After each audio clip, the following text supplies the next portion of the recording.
Vamos lá, pessoal, número 3 agora, tá? As entradas foram 3, 4.6, 1.5 e 3.2, tá?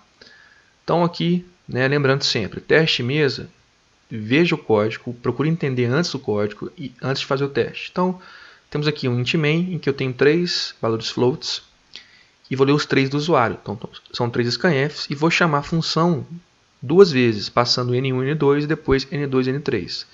Então a função não tem nenhum retorno, ela é void. Ela recebe 2 floats como parâmetro e ela tem um teste condicional aqui, né, no caso de V2 ser menor que V1 e a impressão de V1 em V2. Tá? Então é uma função bem simples, tá? Sem nenhum problema. E o main também é bem simples, são 3 leituras e 2 chamadas da função. Então é um teste mesa mais curto, sem maiores problemas. Vamos lá. Então, né, vamos aqui ver o nosso teste passo a passo. Então, está aqui a nossa tabela, né, separada aqui a parte do main e da função. As variáveis do main, as 3 variáveis, e as variáveis da função, os 2 parâmetros V1 e V2, a variável aux e a coluna para o teste para indicar se o if é verdadeiro ou falso. Como sempre, começamos na linha do main, linha 13, em que as variáveis nem foram criadas, eu posso deixar indicado como traço, interrogação em branco, como já disse em vídeos anteriores. Tá?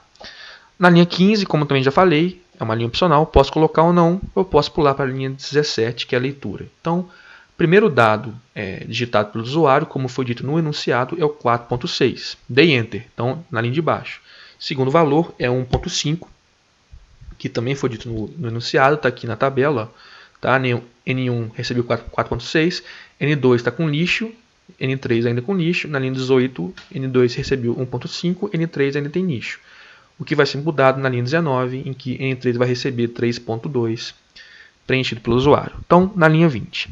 Na linha 20, eu tenho a chamada da função. Né? A função ela tem 2 parâmetros, tá? 2 reais. Então, aqui eu passei somente N1 e N2. Então, eu saio da linha 20, vou lá para a linha 3.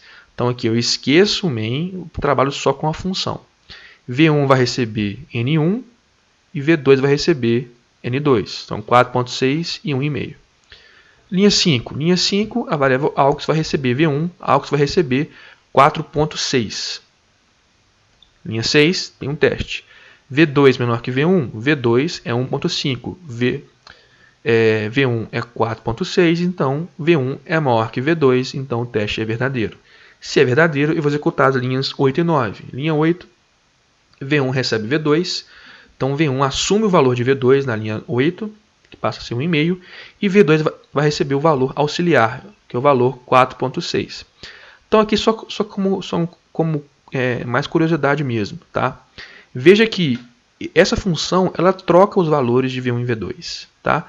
V1 entrou com 4.6, ele sai com 1.5, né?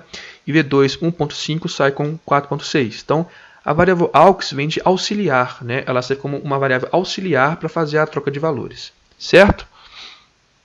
Beleza, então terminei meu if, basta agora imprimir. Tá? A impressão, olha só, a impressão é de V1 e V2.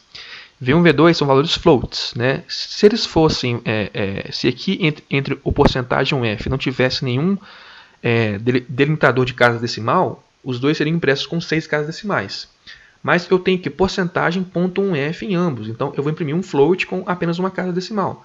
Então, aqui na linha 11, eu vou imprimir, né, na linha de baixo, por causa do scanf aqui, no terceiro scanf, eu vou imprimir V1 e V2, vou imprimir 1.5 espaço em branco, está aqui o espaço, 4.6 e o barra N. Então, a próxima impressão virá uma linha abaixo. Tá? Terminei a função? Beleza. Como a função é void, ela não tem retorno, eu posso voltar para o main na linha da chamada, né, que foi a linha 20, ou como ela não tem retorno, eu posso já pular para a linha seguinte. Né? Se a função que não fosse void, fosse int, char ou float, eu voltaria obrigatoriamente na linha da chamada. Mas como ela não tem retorno, eu posso voltar para a linha de chamada ou para a linha seguinte, tanto faz. Tá? Aqui no caso, eu já volto para a linha seguinte, que é a linha 21. Então, ó, esqueço a função, estou no main ainda. No main, as variáveis N1, N2 e N3 não foram modificadas, né?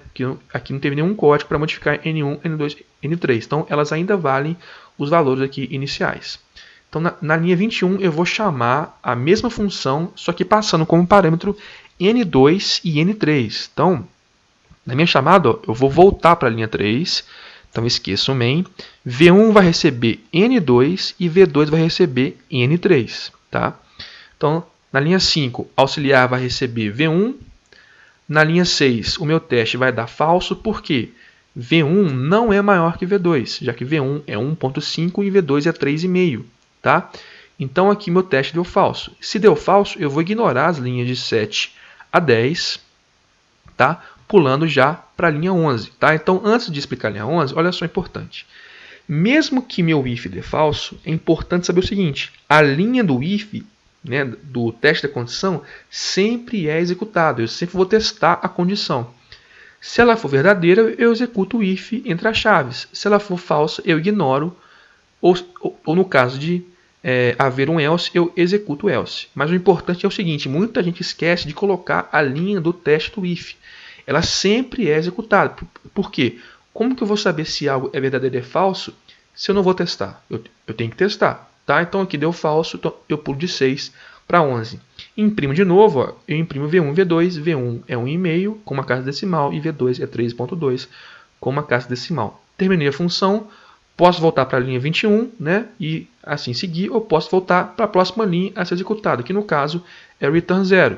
Linha 23, as variáveis N1, N2 e N3 não foram modificadas, e assim eu encerro o meu algoritmo de novo no return 0. Tá? Então sempre começo na linha do int main e sempre termino na linha do return 0. Tranquilo? Então esse foi um teste mais rápido, mais tranquilo. Vamos partir agora para o teste do exercício 4.